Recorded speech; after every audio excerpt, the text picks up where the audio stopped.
My loves, I wanted to share with you today my explanation of everyone is you pushed out.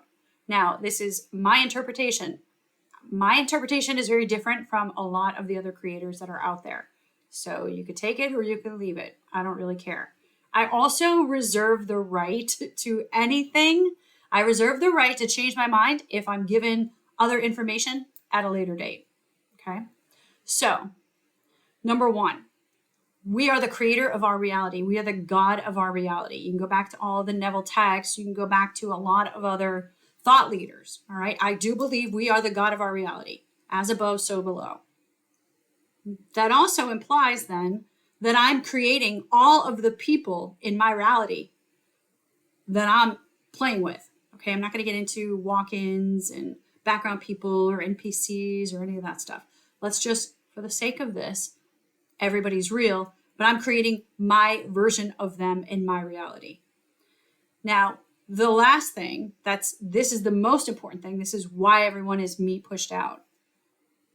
Based on my self-concept, my identity, who I believe I am, I'm creating versions of people to interact with me, okay? Based on what it is that I believe about myself and what it is that I believe about the world around me.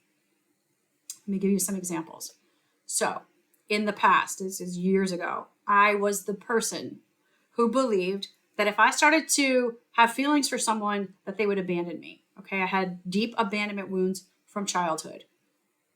Because I believed that about myself, and like 90% of that was subconscious. Didn't even realize that that's what I was creating.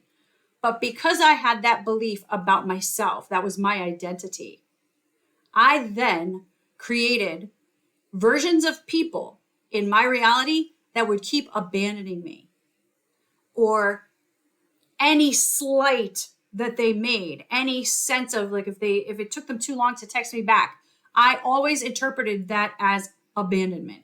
Okay. So everyone is you pushed out means everyone is who I believe I am and they are, like based on who I am. There are an infinite number of parallel realities. We are shifting in and out of those parallel realities all day long, every second of every day. So in the past, I had this belief about myself. I've reprogrammed that. My identity is the opposite of that now, okay? Because my identity today is very healthy, and I don't believe anybody would abandon me. I think they would be crazy to abandon me. It's almost impossible for me to imagine that someone would ignore me or ghost me or abandon me, okay? Because my own self-concept, my identity has improved so much. I don't believe that I'm that person any longer. Therefore, in this parallel reality, so I have shifted into a parallel reality where no one would, because I don't create characters in my reality that reflect that wounding back to me. I have another video on YouTube. Check it out. It's called The 7 Mirrors of Relationship. And I go into detail with the 7 types of mirroring, okay? The relationships that we're creating in our 3D reality to mirror back to us what it is that we need to change, heal, adjust. Everyone is you pushed out only means that they are the version that you have created of them in your mind, based on your identity, your self-concept. So how do you use everyone is you pushed out to your benefit? Okay, this is what I tell all of my clients. You got to use the 3D reality as the mirror. Whatever is showing up in your 3D reality, like literally just get out a piece of paper, do a brain dump, everything that's showing up in your reality. For instance, I used to believe that like banking people had it out for me.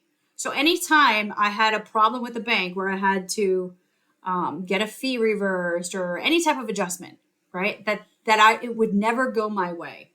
Well, by the time I got on the phone or got someone on the phone to deal with that problem, how worked up do you think I was? I was already in an angry mood, already believing that I wasn't going to get my way. So the way that I was behaving towards the people when I was calling them, in some cases was inappropriate, okay? Already having a chip on my shoulder.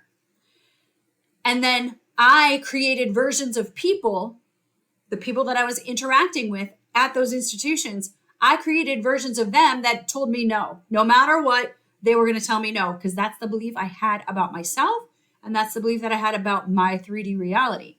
So I kept creating versions of people who would tell me no. If I wanted something reversed or I wanted something taken care of, okay, that I would be rejected. I don't have that belief any longer, okay? I identified that I had that limiting belief. I reprogrammed it. Now I believe I get everything I want.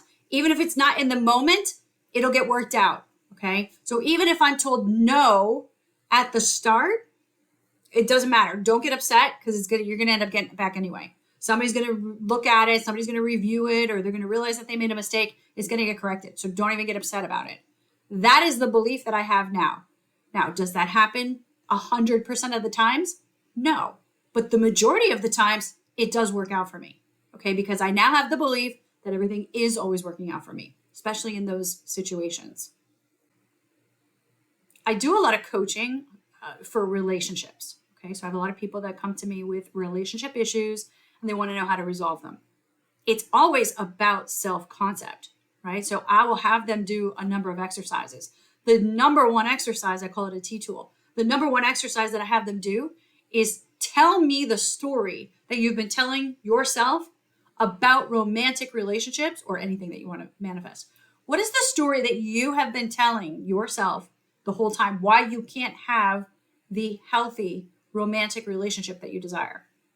And they'll say, well, my looks, my age, I have kids, I can't have kids, I don't want kids, I attract narcissists, I attract these type of men, all men are cheaters, and vice versa. Okay, I do coach some men as well.